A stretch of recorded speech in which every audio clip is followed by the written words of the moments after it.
nyo pong ikahiya ang pagtitinda kasi doon tayo kikita at doon tayo aasenso mga kasari. Yan. So ilabas natin yung or wag nating pansinin yung mga negative vibes na ginadala ng mga marites sa ating paligid. So isipin na lang natin yung goal natin, nakikita tayo at wala naman silang may idulot na maganda sa atin. So sige, magkuda-kuda ka dyan. So deadma lang kita. Ganun lang mga kasari. Ako hindi ako nagpapaano sa mga marites dyan. Basta ako ginagawa ko yung gusto ko. Nagtitinda ako para sa aming pamilya. So ayun, mind your own business kumbaga, di ba mga kasari?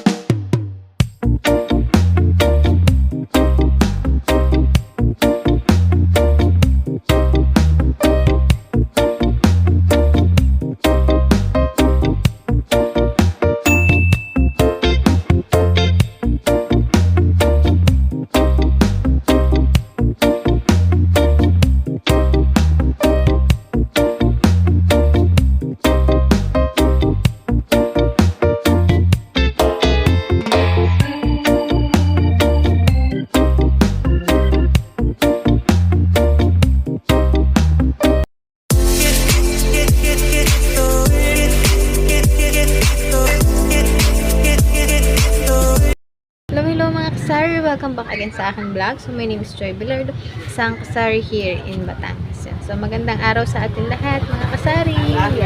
So in this video mga kasari ay gusto ko lang i-share sa inyo yung aking mga pinagdaanan, yung aking mga ginawa, itininda noong araw ng pandemya. Yan, so nung panahon ng ako talaga ay gusto kong magkaroon ng income. Yan, kahit na ako ay nasa bahay lang. Yan, so makakatulong ito sa inyo mga kasari na gustong magkaroon ng sarili income na nasa bahay lang, lalo't meron kayong alagang bata. So nag-iisip kayo, di ba, kung anong pwede nating pagkakitaan na kahit tayo ay nandito lang sa bahay. Yan mga kasari. I-share ko sa inyo ito kasi ito yung aking experience, yung aking mga ginawa nung time na yon na talagang kailangan namin ng sarili ng iba pang source ng income. Yan. So ko lang dito mga kasari, ang pinuhunan ko lang talaga dito mga kasari ay yung aking sipag, tiyaga at diskarte mga kasari. So dito nung una wala akong puhunan. Dito sa aking i-share sa inyo ay kahit wala pa po kayong puhunan ay makakapag tinda na po kayo, magkakaroon na rin kayo ng kita sa way na ganito. So una i-share ko muna to sa inyo yung wala tayong puhunan, and then yung mga at saka yung mga iba kong itininda noon na wala pa talaga akong pwestong ganito na yan. So masasabi nating maraming tinda nung una. Ito ay share ko sa inyo nung babago pa lang po akong nagtitinda-tinda. Yan. So unang-una mga kasari, ang itininda ko kahit wala akong puhunan ay nag-online selling po ako. Yes mga kasari. So way back 2020 mga kasari, mga 5 months, 4 months yan, napagdesisyonan kong mag-online selling mga kasari kasi maganda sa kanya, wala tayong puhunang ilalabas. So matcha-challenge tayo, magkakaroon tayo ng mga masasanay tayo makipag-usap sa mga tao, makapag-deal, ganyan. So unang-una naghanap po ako ng pwede kong i-resell. Yan. So naghanap po ako sa ating marketplace. Yan. So 'di ba tayo naman nung pandemya ay lagi lang nasa bahay. Tapos yung scroll, may load naman tayo. So ayan, doon ako napunta sa marketplace at talaga naghanap ako ng taga Batangas na pwede kong i-resell yung kanyang paninda. So nakatagpo ako mga kasari, at maganda pa ay deliver sa atin. Mismong door to door ang pagde-deliver niya kapag nakakuha tayo ng order sa kanila. So ayun, meron silang group chat. So sumali ako, i-chat ko yung reseller na nakita ko sa marketplace na kung pwede ako, itatry ko lang, wala naman po masama mag-try. So ayun, nakasali ako sa group chat, and then nandun yung ipinapasok yung mga items na mga iba't ibang items mga kasari, kagaya ng mga damit, mga sapatos, mga pangbatang damit, mga kung ano-ano pa mga kasari. So makikita nyo yun mga kasari na totoo yung sinasabi ko, kasi pwede nyo i-check sa aking Facebook account na Joy Intac Bilardo. Joy Intac Bilardo yung aking pangalan sa Facebook. So makita nyo doon. And then ipapakita ko naman dito sa side ng aking papakita ko rin naman sa inyo dito sa aking vlog na to yung mga itininda ko at talaga namang proof of orders kumbaga. Ayun. So ayun nga mga kasari, nakatagpo ako at ayun. So sipag at tiyaga lang yung ginawa ko. Nag-post ako ng mga items na pinopost ni ni buyer. Kumbaga ang tawag sa kanila ay sila yung namimili sa Maynila. Sa Divisoria yun, doon sila namimili sa Divisoria, and then kung gusto mo yung items na yon, pwede mo siyang itinda. So scroll lang mga kasari at ipopost mo siya sa inyong Facebook. Yan. So sinubukan ko mga kasari. Sa una talaga walang pumapansin mga kasari ng ating tinda. Ganon talaga mga kasari. So hindi po ako nawala ng pag-asa kasi wala naman pong mawawala. Ang nawala lang sa atin, syempre, yung ating effort, yung ating pagod at pagpo-post. So, yun ay hindi ko na lang pinapansin. Kasi alam ko sa bawat paghihirap natin ay magkakaroon tayo ng kapalit na maganda mga kasari. So, yun, nagtagal-tagal, mga ilang days yan. So, nasagot na. So, magkano po ito? How much? Yan, mga ganyan. Dati nung usong-uso yung how much yan. So, yan, may message nila ako. Yan. So, nagkaroon din po ako ng mga suki consumer sa pag-online selling mga kasari. Yan. So, natuwa ako nung una talagang, meron pa nga palang umu-order mga kasari. Kasi nung una talaga, nung time na yon, way back nung talagang pandemya, hindi masyado naglalabas sa mga tao kasi di ba bawal, ganyan. So, ayun, nakakuha tayo ng customer. Yan, so kahit pa ilan-ilan, so kunyari ang presyo nila is 50, gagawin ko siyang 90. So, meron tayong bawat 40 pesos sa isang items. Yan, 'di ba? Makasampu tayong items, meron na tayong 400 pesos, 'di ba mga kasari? Kaya malaki po yung tubo natin noong nung ako ay nag-online selling mga kasari yan. Yes, doon ako nakakuha din ng ibang pangpuhunan na ginamit ko mga kasari yan. So, ayun nga mga kasari, nagkaroon din yan. So, meron na akong naipon. So, yun nga, mayroon 10, may mga 10 items akong na bebentahan. So, ang saya-saya ng inyong kasari. So, ang maganda pa nito mga kasari ay meron kaming motor na kami naman yung magdi-deliver. Yan. So, buti na lang, malapit-lapit yung mga nabili sa akin. So, sa may kapitbahay lang. So, madali kong naibigay yung item. So, kung medyo malayo at sa bayan ay yung mister ko ang nag-deliver sa kanila. So, kaya maganda at malaki talaga din nga ang tubo mga kasari sa online. Basta talagang sisipagan mo lang. Yan. So, meron akong naririnig minsan mga kasari na yung iba, kinakahiya yung pag-online selling. So, bakit? Kasi nahihiya sila na ang kanilang wall ay tad-tad ng mga items ng paninda. So, bakit natin iisipin yun mga kasari? Isipin natin kung saan tayo magkakaroon ng income, kung saan tayo magkakaroon ng pera. So, kung ano man ang isipin nila, ilabas na lang natin. So, huwag na lang natin pansinin kasi wala din naman silang maiibigay na magandang dulot sa atin, di ba? May stress ka lang sa kanila. Kaya, alam ko sa mga iba kong friends dati na sabihin naman, sige ganyan, panay naman ang post ay paninda. So, ano bang talaga sa isa ng Facebook, di ba? Para magkaroon tayo ng tawag doon, makita kung ano baga yung ganap sa ating buhay. So, ako nagtitinda ko. So, as usual, talagang ang ilalaman ng aking Facebook ay mga paninda. So, nagtinda rin ako mga kasari ng mga tinapay. Yan. So, kung ano yung alam kong magiging maganda kong itinitinda ko na rin mga kasari. Kaya, sinasabi ko sa inyo, basta may sipag tayo at diskarte, ay magkakaroon tayo ng kita mga kasari. Kahit na noon talaga ako nahihirapan kasi baby pa lang yung bunso ko. Yung anak ko. So, 5 months. Basta mga ganun. So, talagang sinipagan ko mga kasari. At talagang hindi naman ako nagsisi. At talagang kumita ako mga kasari doon. At doon ko inumpisahan mga kasari yung aking ibang paninda.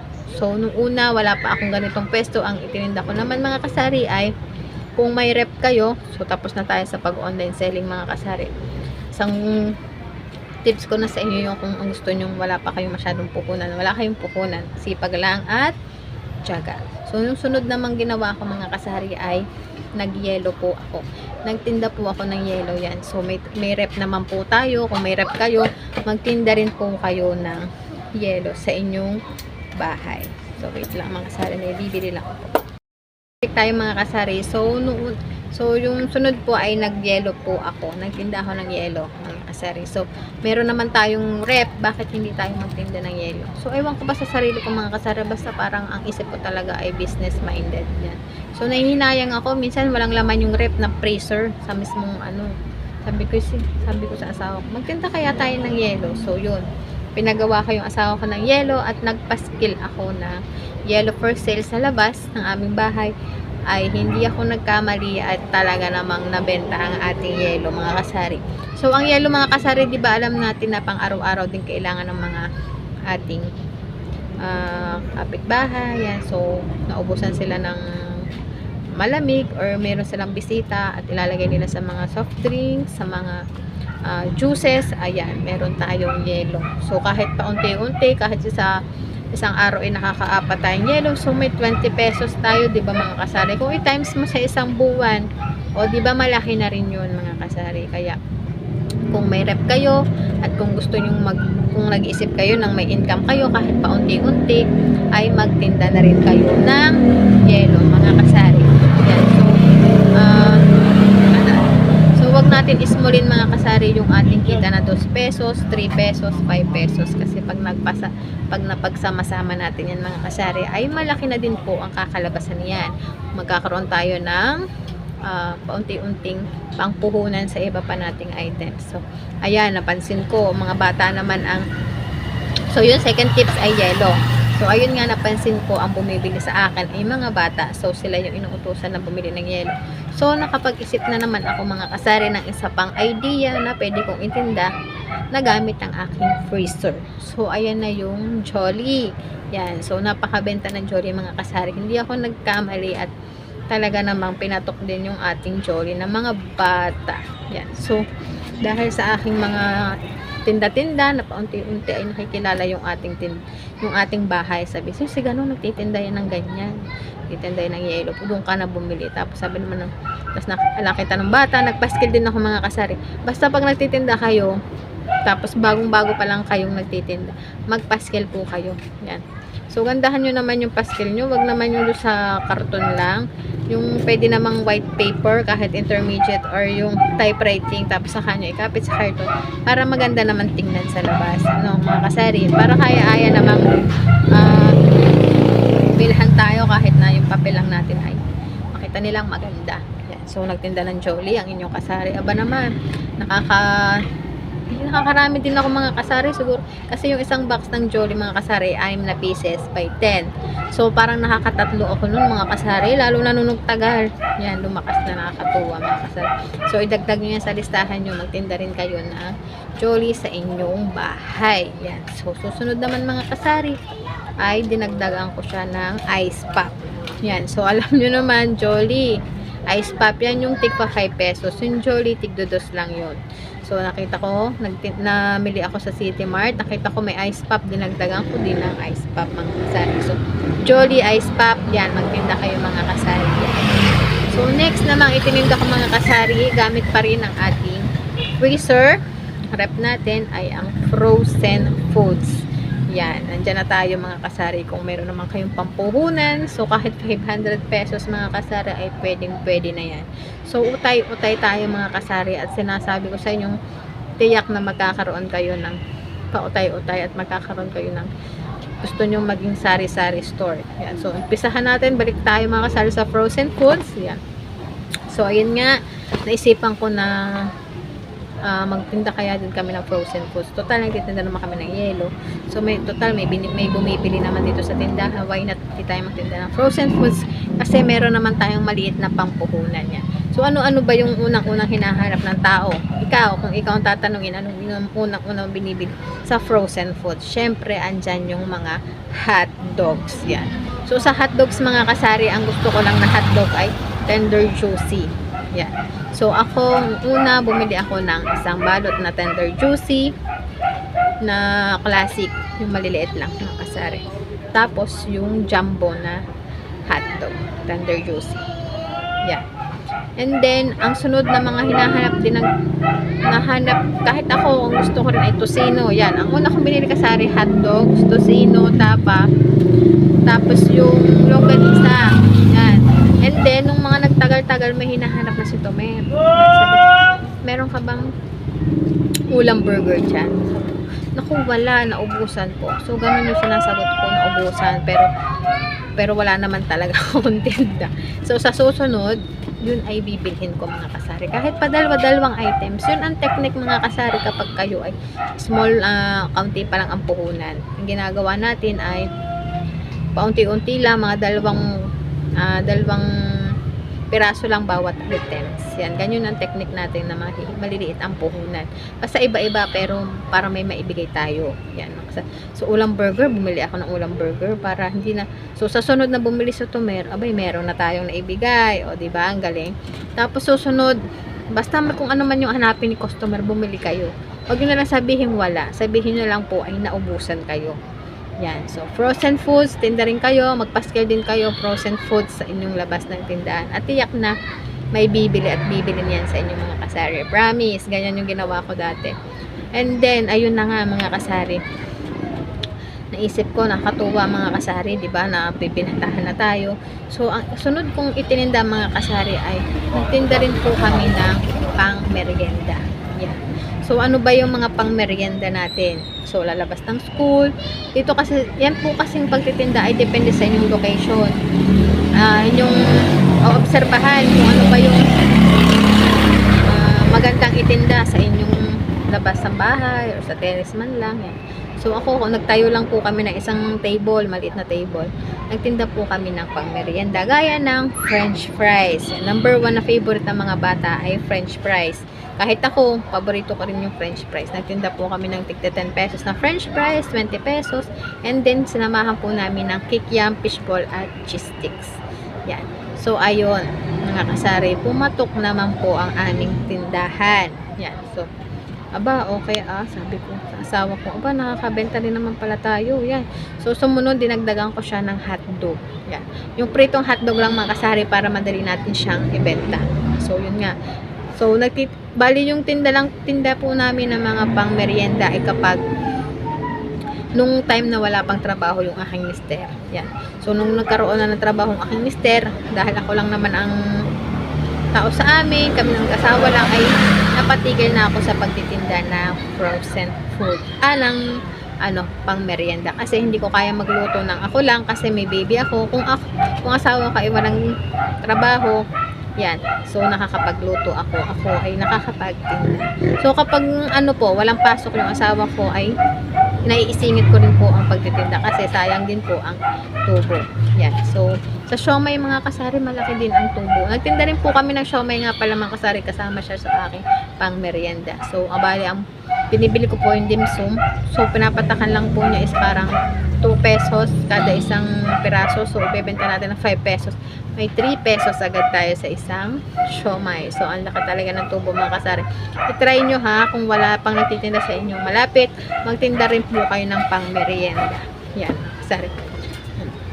And then, ang susunod naman mga kasari na itininda ko sa amin nung ako ay wala pang ganitong katindahan ay load. Yan. So, noon, uso na po ang GCash. Kahit wala po kayong ahente ng load, ay pwede po kayong mag-load gamit ang inyong GCash. Yan. So, ganun yung ginawa ko mga kasari. At ang laki po ng tubo sa GCash mga kasari. So, bakit? So, pag nag-load si Tomer ng 100 pesos na cash in, so 10 pesos agad ang patong. So, may 10 pesos po tayo agad na tubo. So, napakalaki po ng tubo natin sa load. Kaya kung may GCash po kayo, kahit 300, 200, pwede na kayong umpisang mag-load ng GCash. Basta may GCash kayo mga kasari, makakapag-load kayo. Yan. So, kayo nga, naglo-load kayo sa GCash. O, di bakit hindi nyo pagawing negosyo, di ba mga kasari? Wala namang mawawala. Wag na lang kayong mahiya mga kasari. Kasi meron tayong mga mamis or mga kasari or mga ibang mga na nahihiya silang magtinda. Naku, wag pong ikahiya ang pagtitinda kasi doon tayo kikita at doon tayo aasenso mga kasari. Yan. So, ilabas natin yung or wag nating pansinin yung mga negative vibes na ginadala ng mga marites sa ating paligid. So, isipin na lang natin yung goal natin, nakikita tayo at wala naman silang may idulot na maganda sa atin. So, sige, magkuda-kuda ka dyan. So, deadma lang kita. Ganun lang mga kasari. Ako, hindi ako nagpapaano sa mga marites dyan. Basta ako, ginagawa ko yung gusto ko. Nagtitinda ako para sa aming pamilya. So, ayun, mind your own business, kumbaga, di ba mga kasari. And then, ayun nga, load and chika, salin nyo na sa inyong listahan at pwede kayong mag-umpisa kahit ngayon din mga kasari. Ha, yun. So, yan na yun, marami-rami na rin tips at ideas yun. Yung mga kasari sinabi ko sa inyo ay aking ginawa ha mga kasari. Kaya talaga namang subukon na yan mga kasari. Yan, so, ayun lang mga kasari ang aking tips sa inyo na sana ay nakatulong po ng malaki sa inyo. Yan po ay talaga namang na-share ko sa inyo kasi dyan din po ako nag-umpisa bago po kami magkaroon ng bago po namin ginamit yung aming talagang ipon na 5K puhunan sa sari-sari store. Yan. So sana po ay nakatulong ang aking vlog ngayon. Wait lang po, minabit po ay nakatulong sa inyo itong aking shinare na videos ngayon na based sa aking experience. Yan mga kasari. At isa pa pong paalala sa inyo mga kasari, kapag nag-uumpisa pa lang po tayo ay wag po kayong magpapautang. Yan. Okay lang po na hindi sila bumili sa inyo or kung ano baga, basta wag lang po kayo magpapautang. Kailangan nyo kasing i-rolling ang inyong kita sa inyong pinuhunan. Yan mga kasari. So, ayun lang mga kasari. Hope na nagustuhan nyo. At kung nagustuhan nyo naman, please subscribe and click the notification bell para lagi po kayong updated sa ating videos at mga ideas na aking ipapanood sa inyo. So, ayun lang mga kasari. Happy watching po. Bye-bye!